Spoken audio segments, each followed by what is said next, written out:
जय हिंद प्यारे स्टूडेंट्स। आपका स्वागत है आपके अपने यूट्यूब चैनल में। और जो हमने अपनी जो सीरीज स्टार्ट कर रखी है, जो 10th क्लास की जो पोएम्स हम पढ़ रहे हैं, उन पोएम्स के अंदर आज जो हम पढ़ने वाले हैं उस पोएम का नाम है अमांडा। और बहुत ही शानदार पोएम, बहुत ही अच्छी पोएम है जिसकी हम लाइन टू लाइन एक्सप्लेनेशन देखने वाले हैं। चलो शुरू करते हैं। फर्स्ट ऑफ ऑल, जो पोइट है उसने डिस्क्राइब किया है, don't bite your nails Amanda, don't hunch your shoulder Amanda.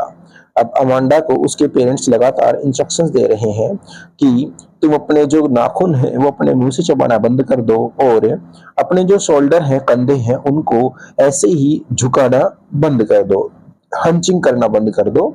Stop that slouching and sit up straight Amanda. और जो तुम बार बार अपने कंधों को नीचे झुका करके नीचे जो स्लॉचिंग कर रही हो, इधर उधर कर रही हो, तुम इन सब को ऐसे हिलाना बंद करो और ठीक से सीधे बैठ जाओ, ऐसा उसको इंस्ट्रक्शंस दी जा रही हैं। नेक्स्ट जो है वो ये है कि there is languid emerald sea where the sole inhabitant is me. अब जो अमांडा है वो कह रही है कि मैं यहाँ नहीं होनी चाहिए थी, बल्कि मैं शांत और बहुत ही जो विशाल का जो समुंदर है, मैं वहां होनी चाहिए थी। चाहे बेशक से where the sole inhabitants is me, चाहे मैं अकेली होती वहां पर, अ मरमेड ड्रिफ्टफुली ब्लिशिंग ब्लिसफुली, तो मैं एक मरमेड की तरह होनी चाहिए थी, एक जलपरी की तरह होनी चाहिए थी। और वहां पर मैं बिल्कुल ब्लिसफुली, बिल्कुल मजे से, बिल्कुल आनंद के साथ फिर मैं अपना जो इंजॉय है, फ्रीली जो मेरा मन करता वो मैं करती रहती। नेक्स्ट है, did you finish your homework Amanda. फिर अमांडा से कहा गया कि क्या तुमने अपना होमवर्क कर लिया है। Did you tidy your room Amanda, क्या तुमने अपने रूम को अच्छे से साफ कर लिया है, यानी कि सफाई वगैरह कर ली है। I thought I told you to clean your shoes Amanda. और फिर कहा जा रहा है कि मुझे जहां तक याद है, उसके पेरेंट्स कह रहे हैं कि जहां तक उन्हें याद है कि उन्होंने तुमसे कहा था कि तुम अपने जो शूज हैं उनको साफ कर लो, तुम्हारे रूम को साफ कर लो, और अपना जो होमवर्क है उसको पूरा कर लो, ऐसा कहा गया था, ऐसा उसे आदेश दिया गया था, समझाया गया था। Next one, I am N orphan roaming the street. और फिर अमांडा कहती है कि मेरे पास ये सब नहीं होना चाहिए था, मैं तो एक ऑर्फन गर्ल होनी चाहिए थी। रोमिंग द स्ट्रीट, और ऐसे ही गलियों में फिर मैं घूमती रहती। I patterned soft dust with my haste and bare feet. और ऐसे ही जो रेत है उसके अंदर पाँव मार करके मैं फिर अपने नंगे पाँव से कुछ धूल के जो पैटर्न है वो बनाती, कुछ चित्र बनाती, कुछ छल्ले बनाती।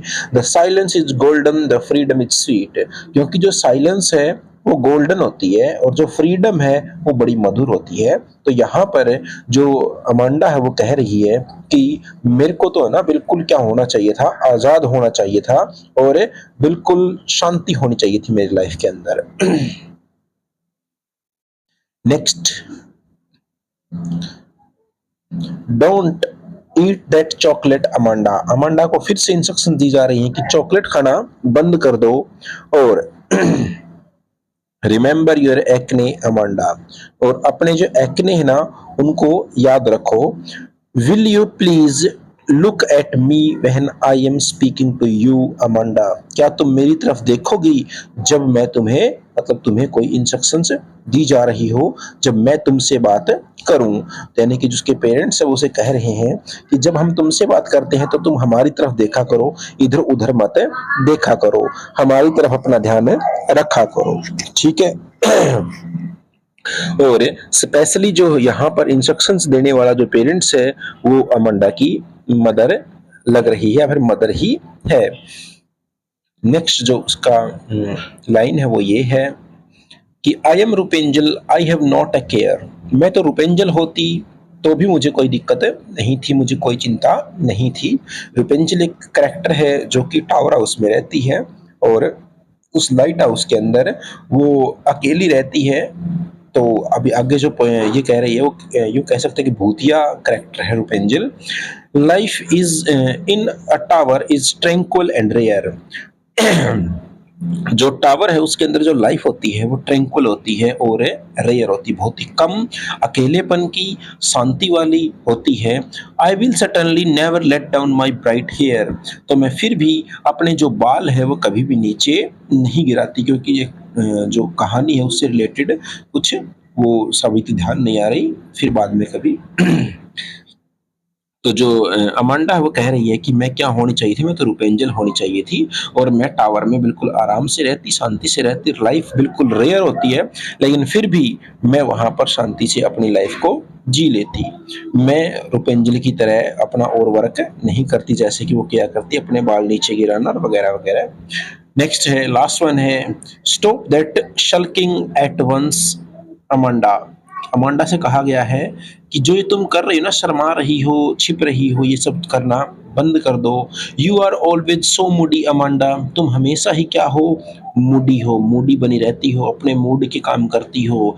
Any one would think that I nagged at you Amanda, और जब मेरी बातों को कोई सुनेगा तो उसे यही लगेगा कि मैं तुम्हें डांट रहा हूँ या डांट रही हूँ, तो इसीलिए तुम है ना कुछ ऐसा करा करो, यानी कि ऐसे बिहेव मत किया करो कि जब भी तुमसे बात करें तो ऐसा लगे कि तुम्हें डांटा जा रहा है।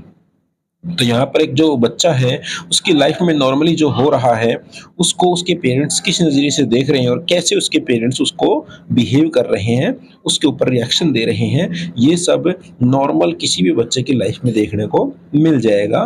क्योंकि बच्चे हैं ना वो अपने थोड़े से मूडी होते हैं, और जो पेरेंट्स है वो उन बच्चों को अपने ढंग का ढालने की कोशिश करते हैं। तो ये जो पोएम है रॉबिन क्लेन ने लिखी है और बहुत ही शानदार पोएम थी। तो ये हमारी पोएम कंप्लीट हुई, और एग्जाम पॉइंट ऑफ व्यू से ये पोएम आपकी हो चुकी है। और आप भी अपने चैनल को सब्सक्राइब करो, शेयर करो और कमेंट भी किया करो। धन्यवाद।